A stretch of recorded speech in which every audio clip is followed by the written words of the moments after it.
Hi there guys, welcome to Bizzleberry's laning phase guide for League of Legends, and this is currently patch 8.9. So maybe a couple of things may change in future patches, but this should last for quite a long time in terms of relativity.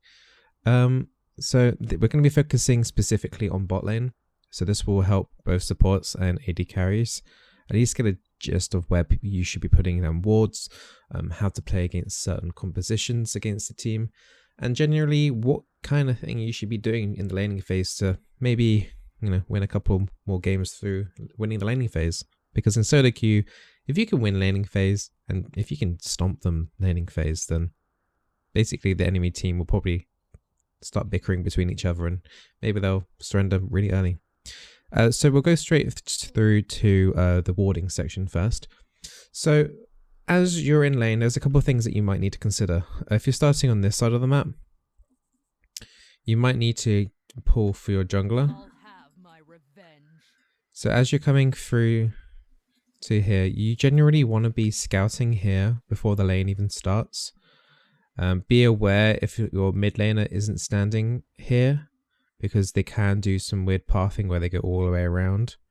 So just be wary of that. And if your mid lane isn't protecting here, you have two options. You could either leave a ward here, or you can just back off. That is something that it's going to be rare, very rare, that not only is the mid laner or your jungler not going to be scouting in this area here, but if that does happen, there is that possibility, and it will be very rare that they're going to come all the way around, but I've seen it a couple of times. So you got to be open to that and be careful, and always use your flash. Do not hold your flash. Always use your flash if they have any sort of CC, like Lux Binding, Morgana Q, Thresh Q, Blitzcrank Q. Don't get cocky and hold on to your flash, especially for too long, because if you not only screw up your flash and still get caught, not only do you lose your flash, but also you've given one of the enemy teammates 400 gold, plus you got all the assist gold as well. So please, it's better to use flash. And if you do use your flash, just play a little bit safer in lane. Be aware that the enemy jungle probably will try and do something and to come down to your bot lane, but those are things to take into consideration when they happen. So the normal thing is that if you have to pull, pulling, by the way, is really annoying if you're bot lane. So you just pulled the red buff. Now what a lot of people do is that they run straight down here, and then they've got the enemy bot lane in here, and then they get cheesed, and then they're forced to flash away like this to survive on, and then they'll put down a 20% HP, and then they have to decide whether they're going to stay in lane or go back. The best thing so once you've pulled the red buff, the best thing is to look straight away at the minimap and see if the enemy bot lane are pushing. If they're here, okay, your tri-bush is safe, just get into lane as quickly as possible. If they're not here, by the time you finish pulling here, the best thing to do, honestly, is just go all the way around like this. Just go all the way around, and honestly, I would usually cut through that brush and just come into lane like this. If you notice that the enemy bot lane are there early, you're going to have to leave the pool so you can get into lane quickly here, because especially if you're against something like a Sivir or a Caitlyn and maybe another pushing support, because they're going to be trying shoving in the minions as quickly as possible to try and keep you under tower, so they hit level 2 first. And also, last sitting under tower at level 1 is pretty difficult as an AD carry, so they're probably going to miss a lot of CS. So you need to make sure you're down here at least for the XP. It's vital that you're here for XP. If you miss out on one minion for level 2, you're gonna have some issues basically. The enemy will have level 2, one extra ability. You're going to be playing really passively. They can freeze the lane, so just take those things into consideration. But so I haven't seen it personally, and I'm surprised I haven't seen it more. But bot lanes that have to pull for red buff here, I'm surprised I haven't seen a couple of like bot lane cheeses where they're sitting in this brush waiting for them to come across this way. But hey, it's something to take into consideration when you're coming back into lane if you haven't seen the enemy team yet. When you're fighting in the laning phase, you've if you haven't used your ward already, if you haven't used it for try, which hopefully ideally you would have saved your ward. There's a couple of things you need to take into consideration. What usually happens is that both supports will ward each other's bush here. So this does two things. This enables you to see any very early cheese ganks by the jungler coming through the lane. But the main reason why you do this is so that you can see when the enemy support's landing like harassment spells, or the enemy AD carry goes in the brush and does the same thing like Ezreal Q. Make sure that you can see where the skill shots are coming from. Make sure you don't get caught out by taking free damage early. The early stage of laning phase, the first few levels are like vital for laning phase, and then it slows down a bit between level 4 and 5. That slows down, and then once you hit 6 again, that's when things start getting busy again. So usually when you first come into laning phase, you pop down a ward here. Just bear in mind that enemy support could be standing there as well. You can, as soon as you put a ward here, the enemy support knows that you're standing exactly in this position here in this bush. And if they're quick enough, and if they have a skill shot like Thresh Hook or Lux Binding, then they're going to throw, well, I would throw a skill shot straight away, and it would have a good chance of landing because you just revealed your exact position. So bear that in mind. What you could do is you can maybe like hug this wall here, and that pushes you quite far low into the brush. You can maybe put it down there if you want to be extra safe. Right, and now the next thing you need to be thinking about is wave control and how to manage making sure that you either hit level 2 or if you know, and knowing if you're not going to hit level 2 first. So it takes 1 full wave plus 3 melee minions to hit level 2. Now, if you're playing against anything that is seemingly trying to push in for level 2 quickly, and say if you're playing with AD that can't AoE the wave, and like you've only got minute amounts to help, at that point you want to stop helping push the lane and you want them to push to you, because the worst scenario that you could possibly be in is that they've hit level 2 and minions are still here, and you're having to stand back here level 1. And you're basically stuck at tower like that. Let me see if I can do some dummies here. Because what will happen, they will freeze the wave here, and you won't be able to, your AD carry won't be able to move up without taking in the additional skill that they've learned for taking damage. So the best thing is just to let them push in. Try and stay in range of minion XP. But you need to bear in mind, if you get caught, you're going to be in serious trouble and you will have to use a summoner, especially if you're playing against like a Thresh or... But to be honest, most enemy supports have something that they can do with a combo with 2 spells. Thresh, like you get even caught by like Morgana Binding, it means you can then you got the Black Shield as well to worry about, so you can't even like counter with that. There are various support abilities that you need to be wary of. Support is probably the most deadly position here at level 2, because they have the spells for the CC. And to be honest, generally supports even at that stage of the game do more damage, more burst damage at least anyway, compared to the AD carry, especially with the Ignite. And also, if you're not sure what summoner spell to go, just always take Ignite, because Ignite is insanely strong for laning phase. So you're stuck in this position, just let them push in. You will push in, just try and only stay in for XP range, don't get caught out. Eventually you'll get to this position here. So usually if you're against a double poke bot lane, so something like Lux and a Caitlyn, you're going to find yourself into this situation a lot.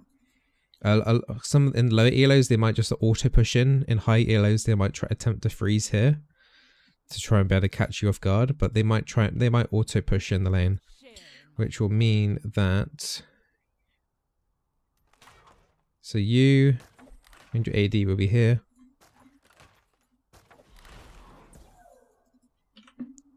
And they'll be basically doing damage to your tower, trying to harass you under the tower while you attempt to try and last hit, and this will happen constantly. When you're against double poke compositions, the overwhelming majority of the time, that double poke, yes, they're harassing you under tower, but if you catch them out, especially with a jungler nearby, so let me just do a sneaky jungle dummy. So if you catch one of them out, like here, they can't push in forward to counter. The only way out for them is back. And then your jungler will hopefully come in, and then at the very least they will use they will use their flash or their heal or both, depending on what kind of jungler you have. So you need to bear this in mind. Also bear in mind the type of jungler that you have on your team. So the double poke compositions are extremely weak to engages, but if you have a jungler that can't engage properly early, like something maybe like even Sejuani isn't the best, but most of the assassin junglers can really get in even behind the line. Like a Kayn could just go straight through this wall, for example, and get in from the back line. But as soon as you engage, you need to be prepared to fully commit, because once you go in at this point, you will probably be on something like 60% HP from harassment. They will probably have more HP, and they will have more HP than you and your AD carry, and hopefully you haven't taken too much poke at this point. The whole objective here is to survive against double poke, is to survive. If you can survive the first recall, maybe the second recall, and they haven't got a kill on you, then that's when they start falling behind, because their lane composition is purely for early. And if you can make it to mid game, then that's when your advantage should start to come in, and then late game is when you should shine. So in this situation, you want to do your best. You want to be asking your jungler constantly. And if the enemy jungler is also good, then you also need to be aware of a counter gank. This is prime opportunity for a counter gank. There could be an enemy jungler sitting here. There could be an enemy jungler roughly in this area here, just by coincidence, by doing the scuttle or just checking out map vision. So you got to be prepared to fully commit up to about, I would say, I would go no further than this line here. Unless you know for certain that on the minimap you can see the enemy jungler mid or top, because you're just putting yourself way too much at risk. Yeah, I probably would go further if the enemy was like maybe about 5%, 10% maybe, depending on what kind of abilities that you have left on your belt. But don't extend too far away because of the counter gank possibility from an enemy jungler. Yeah, so that's how to deal with a double poke. Just make sure you try and survive the lane as much as possible. It's all about surviving, not necessarily trying to get the kills. If you can survive the first laning phase but only being about 10 CS behind, that is a massive advantage. Another thing to bear in mind is that double poke, they generally tend to miss quite a bit of CS because they're more focused on pushing in hard under the tower, getting this tower down, taking some damage here, and you know, just they're trying to go for kills rather than trying to get CS. That's usually their main sort of objective. And now I'm going to do the reverse effect. So if I was playing this double poke here, you need to be very paranoid about jungle ganks. You need to be telling your jungler to be coming down for possibility of counter, to help counter gank here. I know it's quite early in the stage for the first few levels to have a control ward, but if you're playing this far up lane, I would always recommend to have a control ward at least in this brush. However, if you know that the enemy have warded this bush here, then you need to prioritize putting the control ward here. The thing is that if you're pushed up down here this far deep and the enemy have a ward here in this bush here, then all it takes is for the enemy top lane or enemy mid laner to TP down onto this, and then suddenly you pinch it in and both of you are going to die. So if you're coming down the lane as a double poke, you want to have at least one control ward, ideally in the further in brush. But if you know for certain that there's been a fresh ward planted here in this bush here, then you need to clear that out. That's top priority if you're going to be pushing in. Another thing to bear in mind at this point is sometimes holding your spells is a good thing. Okay, you're pushed up here, you're trying to go for kills, but say if you're blitzcrank, you're not going to want to fire out your hook every time it's off cooldown. Not only is it a lot of mana cost, but if you miss a hook, it gives the enemy a window of opportunity to counter. So blitzcrank hook, I should know the rough CD on it, is about 15 seconds. So I would always take a rough guess of what the cooldown is on a certain champion's ability, then knock off 5 seconds for if you get stuck in the combat or whatever. You got there. So if blitzcrank hook is 15 seconds, you've got a 10-second window to counter. As soon as that hook goes off, you've got 10 seconds to go in, do as much harassment as possible if you're able to. And then as soon as that 10 seconds has passed, then you start falling back, you start playing a bit more passive, and then wait for the next hook to miss. Those windows of opportunities are very important. For some champions, the Blitzcrank hook has got one of the longest cooldowns in terms of non-ultis in the game that you can take advantage of. Or the Thresh hook, the Blitzcrank hook are two of the biggest ones, the most obvious ones. The Morgana binding, it has a cooldown, but the main one you need to be looking out for is the opposite, is the shield and the peeling as well. So Black Shield in itself has a long cooldown as well, similar to Blitzcrank Q cooldown. It's about 18 seconds, I believe. I'm gonna have a quick little look. At max level is 15, so it's about 18-ish seconds. So you take 5 seconds off, you've got a 13 seconds window to do land CC or whatever you can do. So if you're playing against the Morgana, you want to wait for that Black Shield to be used. Ideally, try and make her pop it preemptively. And then you've got a 10 to 13 second window to do as much as you can to Morgana or her AD carry while that Black Shield is down, and then take advantage of that. So back to warding. Remember, control ward if you're pushing in here or here. Ideally, your AD carry will have a control ward. So if you're the support, you want to prioritize putting a control ward on one of these bushes, ideally this bush here. I'll have my revenge. If you're the AD carry, I would always generally just put it here. You don't want... Putting a control ward here is pretty greedy unless you know for a fact that this ward isn't warded and you've got your jungler here and you can dump a control ward here, but it will be a pretty big tell that, you know, my jungler's here kind of thing. As a support, if you're able to, take 2 control wards, so you'll have the 1 ward brush here, and then especially if this is a good dragon as well, if it's something like Infernal or Ocean Drake, those are the 2 best drakes early. Ocean is insanely strong early, especially if you've got champions that require a lot of mana regen early. Ocean is definitely the best early, then it falls off late. Cloud Drake is okay. This Cloud Drake is going a bit mental. He doesn't like me disrespecting him, but always try and have another control ward for the river if you're able to take an advantage as well, and then it will mean that, you know, you can do dragon relatively safely. And if you're able to while you're doing dragon as well, try and get a ward over here. If you have like an ability like Rakan, so you would like W dash over, you pop the blast cone, and then you just fly back again. That stops them having an easier way to getting into the dragon pit as well.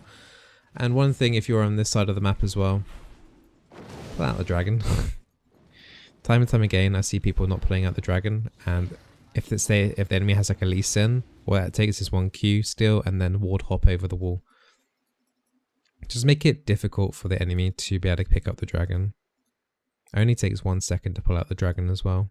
Now, when playing against a support like a tank support like Alistar, Thresh, Blitzcrank, level 1 is extremely important, and if you can, ideally try not to pull for your jungle. And also, one other thing you want to do is not actually push in the lane too hard. You want to try and balance it out enough so that you hit level 2 just before them, but you don't want to keep pushing in. The best thing you can do against those sort of champions, the Leona, the Thresh, the Blitzcrank, they are relying on level 2 to do their combo engage. So with Blitzcrank it's hook, then knock up. Thresh it's hook, flay. With Leona it's E and Q. So you need to try and poke those champions down as much as you can level 1, because that is when they're the most vulnerable in the entire game. So if you're playing something like say Morgana, you want to be really aggressive. I would probably even do your best not to take hooks and things, obviously, because they may still have it leveled. With Thresh, actually, you can see if you click on him, you can see the buffs under him, and one of them will have the flay icon, and then you'll know straight away if he has flay or not level 1. That makes it a lot safer as well for you. His auto attacks would be a little bit stronger, but it means that there's no like hard CC to worry about. So you want to try to get them knocked down as much as possible. They're melee, so you want to keep auto attacking them and keep auto attacking them as much as you can. bear in mind minion aggro, so you might need to keep going back into the brush and then you just want to keep spamming. But you want to focus auto attacks on the enemy rather than the minions. Just keep an eye on the minion wave as much as possible, because as I said, you don't want to fall behind getting level 2 first, because that would be the worst case scenario, is that you your harassment is not enough. They hit level 2 and you're still a minion or two getting level 2 and you're stuck here and you're still harassing, and then they level up their second ability really quickly and then they grab you in and then you die. So you need to be very, very careful when doing that, but it's the best thing to do with the handle tanks. And at the very least, you'll get them to burn 1 health potion during the laning phase. So throughout the laning phase, you should always be doing like a health potion check. There's 4 health potions most of the time. Sometimes Jhin takes boots, but generally speaking, you got the 1 health potion on the AD carry. You got 3 health potions on the support. So bot lane has 4 health potions, and you can work out how well you're doing in harassment in lane by comparing health potions to health potions. Health potions they are something that you should be buying in lane. You either buy the health potion or you buy refillable. But health potions cost money, and if you're taking money away from them, it means they're delaying in their builds more. So you can keep a good harassment check to see how well you're doing in lane, in particular by how many health potions you have compared to your enemy bot lane has. So that's something to always bear in mind. You're obviously, it's going to be very unlikely that you're going to get a tank kill level 1 and you're not going to be able to burn through all the health potions. But if you can get them down to about 60%, then it will give them like a second, like they'll consider not engaging, basically, and or they'll be very desperate. It'll be those 2 options. They'll either hang back, wait for their health potions to take their health back up, or they'll be very desperate and try and make an emergency play to try and pull something off. So just be careful of those scenarios there. But that's the best thing you can do to handle Blitzcrank, Alistair, Thresh, Leona.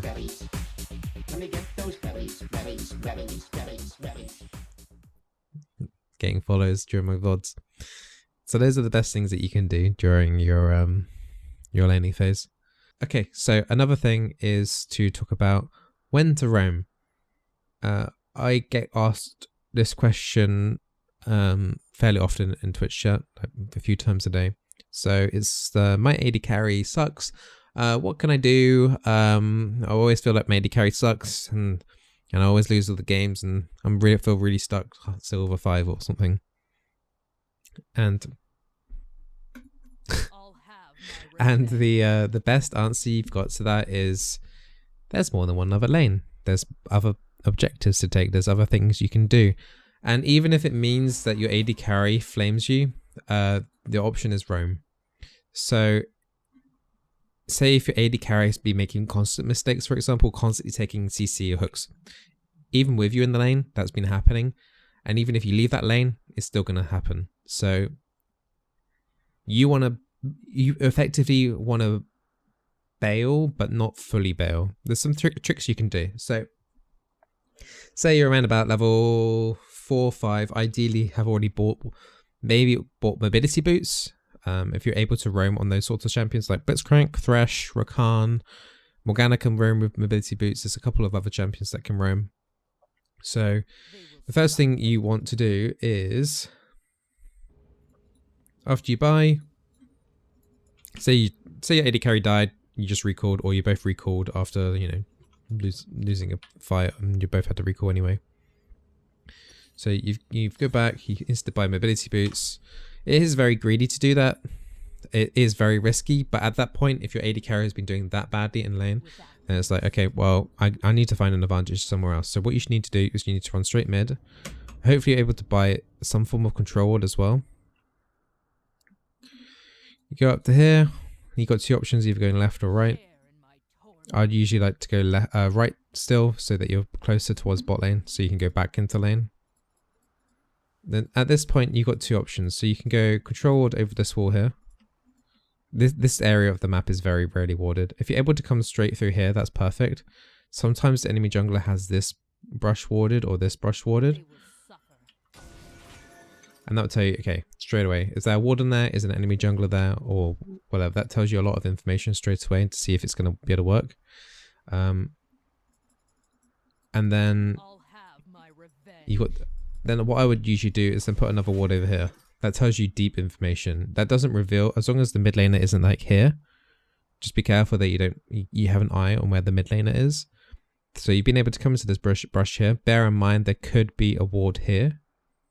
That is a fairly common ward as well. So you want to try and make sure when you're coming down here, you need to ideally hug this as much as possible. You might be seen for like 0.5 seconds. And a lot of people don't even pay attention to the minimap, even in Diamond. So they may have not even seen that just for like that ever so quick glimpse there. So this ward is pretty important as well because you can see straight away where you're most vulnerable. So if you were to engage here, you better have a good warning sign that the enemy jungler is coming from here after doing a lot of the wolves or the gromp.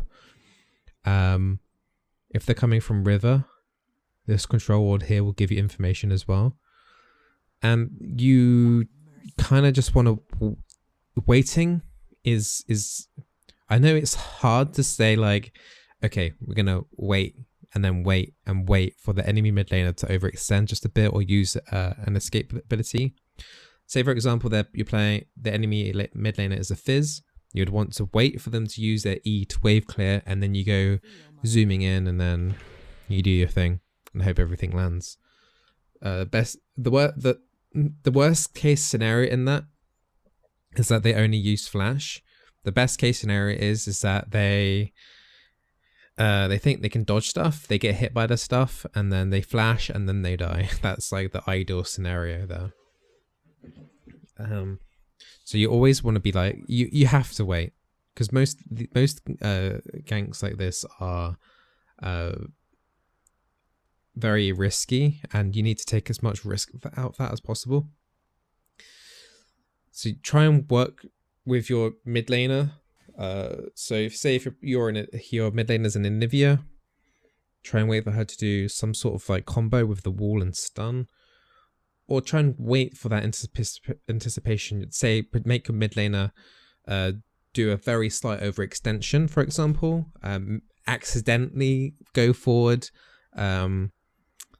and then make it seem like they're gonna they've been caught out, and then you come in, save the day, and then you've just baited the enemy mid laner. And if you do get a kill here, what you must do, even if your mid laner may complain in low elo, is you have to get this lane pushed straight into this tower, especially if the enemy mid laner has TP, because you want to push in this wave as much as possible.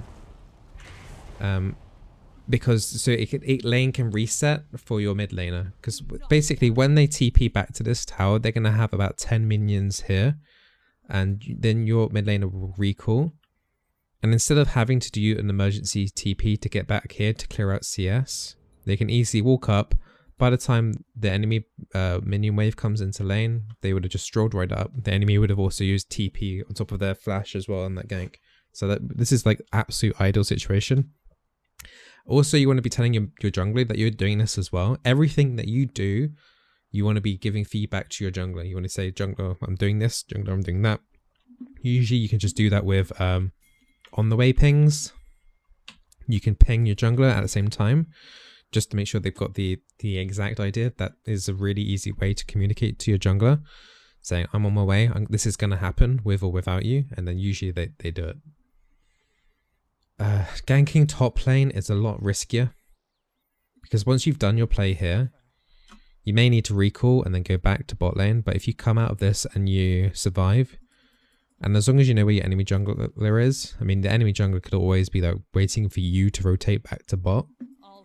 But if you're able to know where the enemy jungler is, you can take these berries, top your HP up a bit, and then even coming back down into here is still risky, because the enemy bot lane will probably know at this point that you're coming down. So they could be like standing in like this bush here, boop, or waiting for you to come down in this bush here. So if you don't want to go down the river, or you feel like there's a good chance that you're going to be in trouble if you do, another safe option is to, after you've come down to mid lane, you should use this blast cone here. pop yourself over, and then while they're waiting in that tri-bush, you're obviously back safe in the tower. Do not doubt. Obviously, the main threat as well is you being here, is that your AD carry is going to be here all by themselves. Probably a little bit upset in most cases in solo queue. They may die. That is the inevitable thing. They may die, but you need to think, would they have died without me anyway? And if you're doing that move anyway in the first place, the answer is probably yes. If they're playing safe, something safe like a Caitlyn, then they can actually or a Sivert, they can handle this. They can just wave clear, and it would be hard for the enemy bot lane to dive. Diving an AD carry around level 4 is really difficult, even with all your summoners and yeah, because it's just the tower does so much damage. I mean, if you're diving an AD carry and if you don't have your flash, like someone on your team's probably going to die that early in the game, unless it's 3v1. There's just not enough to tower juggle. But just be prepared for your AD carry to die, and you may just need to put your AD carry on mute. That is the all brutal honesty of solo queue. It happens, right? Someone's having a bad game. Unfortunately, their bad game isn't necessarily going to get better. There is obviously a very small chance they could turn it around, but you're just doing what you think is best. And getting your mid lane ahead with your jungler, and then letting your AD carry get better later in the game is a lot better. Otherwise, you got no one to hold off after laning phase. If your mid lane is only even or behind, and your bot lane has just lost like by a decent amount, who's gonna like make sure that mid game stays okay? It's gonna be the mid laner. Mid laners that usually have the best wave clear in the game, and they can stall out the game as long as they can until like Baron. Top lane can help in some scenarios, especially with TP roaming, but usually that's what they do. It's just TP roam. Or sometimes Kled or a Sion can ult down into lane, but generally speaking, they're in their own little. This is really an island by themselves, and the only way they come out of their lanes usually is by TP, like 90% of the time, or for Herald. That's as far as usually they go. So that is something to bear in mind as well. Okay, one last subject I'm going to touch on is when to rotate. Share in my torment. 90% of the time, if you can get your enemy bot lane tower down, ideally your jungler's here as well. Let's just say in the perfect scenario, you're down here with your jungler, you just killed enemy bot lane, you just knocked down this tower, yippee! And they're only just respawning. We put a ward here, you start doing dragon, you pull it out if you spawned on top side. If you spawn on the red side, you kill dragon, you recall, and then you should go back top. You should then recall and then go to top lane. The reason why you do this is because there is no objective to get here now bot. Sometimes you will want to rotate when the dragon's still up. Usually a lot of junglers are reluctant to do Cloud Drake. That's a different story completely. But when you kill this tower, you get first tower gold advantage. So the people that had just killed this tower just got a massive gold income. Plus, there's nothing else to fight here. The only thing you can go for is this tier 2 tower, and to get down here is a massive overextension push. And also, what the enemy can do is that they can freeze the minion wave here if you're still in bot lane. So the only thing that you can do at this point is move. You don't want to be stuck down here at 10 minutes with pushing in the lane here, because then not only does that make you super easy to gank for the jungle, there's multiple avenues here with this blast cone jumping over here. It also easy TP if there's just a ward over here, for example, easy TP for the enemy top laner.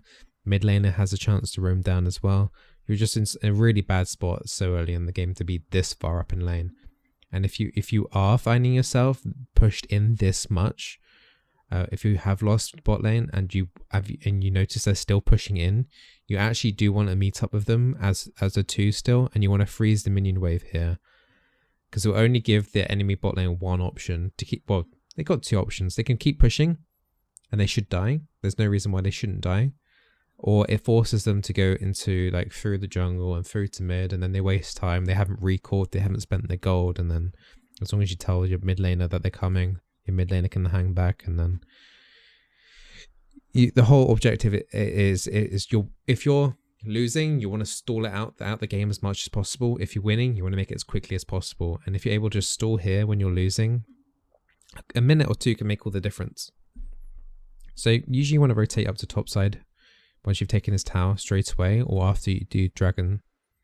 Make sure you tell your top laner that you're doing this so that they're ready to push in as much as they can, and then to help reset the wave, and then they can then recall, and then they'll either TP or they'll run back to lane, depending on if their enemy bot lane has started to push down quite hard on your tower. So you're up here. You need to make sure your jungler is here. If the top lane has gone even, or especially if their top laner is stronger, you need your jungler. There's no way you're going to win 2v2 bot and support against a fed top laner with an enemy jungler. It's unless your AD carry's got really somehow magically really fed during that time, you're not going to win that fight. So you need your jungler here to make it a 3v2.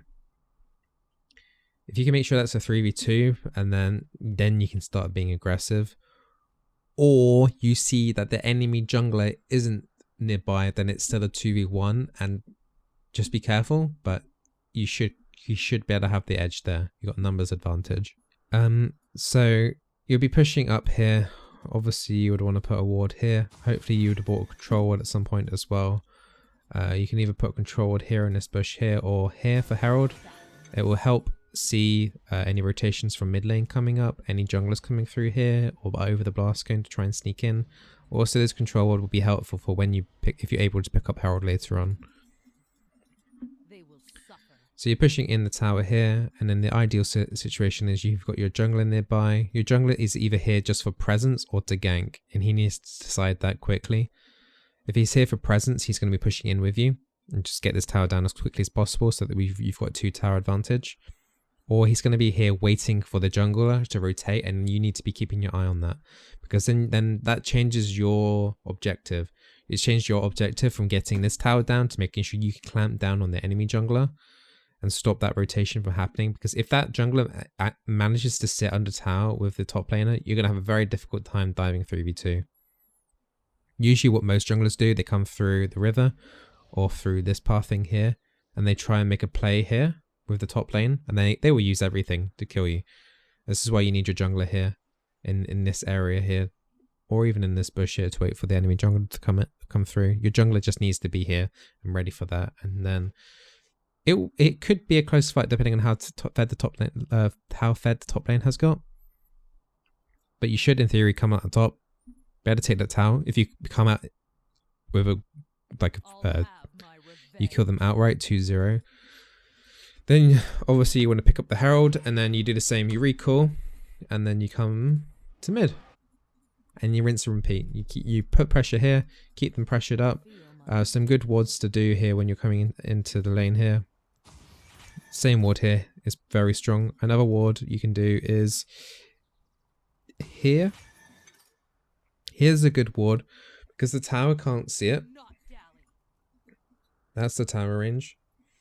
But so the tower can't see that ward, but you can see people. You can see where the enemy mid laner is, so you can see if they're suddenly rushing off to go to the side lanes, or if they're recalling. And it tells you if anyone's coming from this direction here as well. It gives you some glimmer here of like light here. Obviously, your allies will have, your AD carry will have a ward, and to be honest, most AD carries just.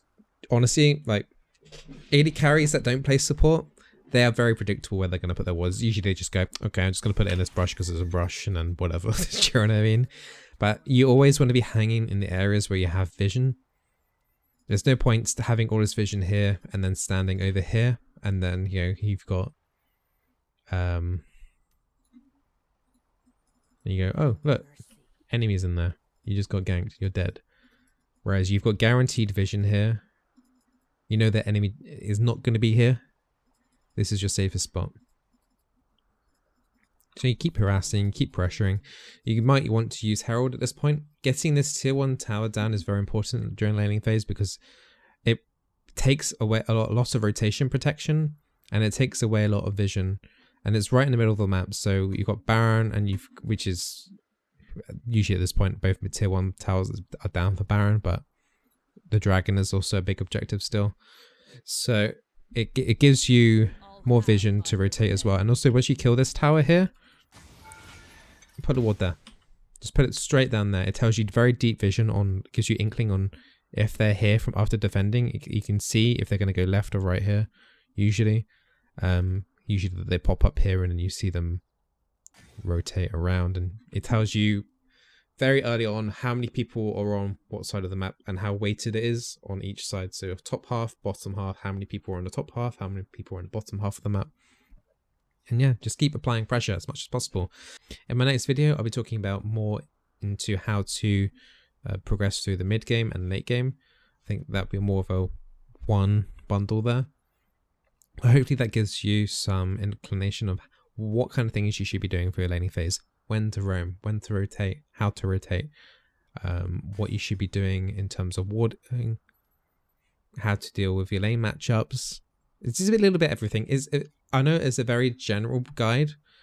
With certain champions, you can do other things, like you can use the Fog of War. Make sure you got control and brushes as well. To, they can't see you, so you can throw out skill shots with a lot less reaction time from the enemy and things like that.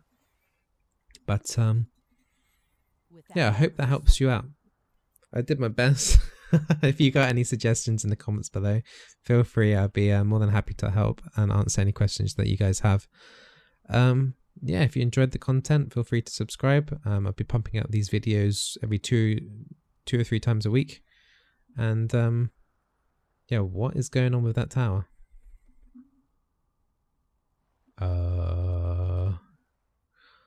Well, on that note, I also stream on twitch.tv/Bizzleberry, and I stream every day from 6 o'clock onwards. That's 6 o'clock UK time in the evening. And yeah, cheers for watching. Bye.